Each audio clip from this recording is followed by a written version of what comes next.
Israël a mené des dizaines de frappes sur le sol iranien. Ces frappes se sont principalement déroulées dans la nuit du jeudi 12 juin au vendredi 13 juin. Plusieurs installations nucléaires et des sites militaires ont été touchés à travers le pays. Le site d'enrichissement d'uranium de Natanz, dans le centre du pays, a été visé plusieurs fois. 3 sites militaires dans le nord-ouest ont également été la cible de frappes. Selon l'armée israélienne, plusieurs avions de combat ont frappé de nouveaux sites vendredi matin et attaqué et endommagé les systèmes de défense aérienne iraniens.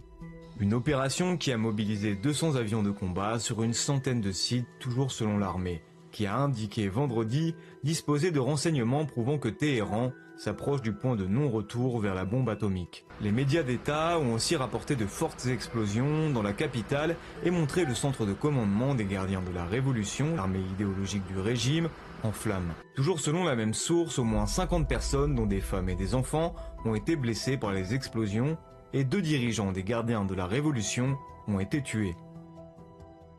Au moins 6 experts scientifiques nucléaires ont également été tués, selon un média local iranien. L'attaque israélienne du site d'enrichissement d'uranium de Natanz, dans le centre du pays, n'a pas provoqué de contamination nucléaire. À la suite de ces attaques, les forces armées iraniennes ont immédiatement réagi, assurant qu'elles n'auront pas de limites dans leur réponse à Israël.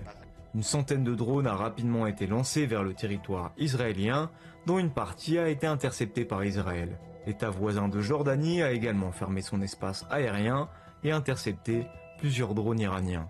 Dans un communiqué, la France a appelé ce vendredi toutes les parties à la retenue et à éviter toute escalade susceptible de compromettre la stabilité régionale.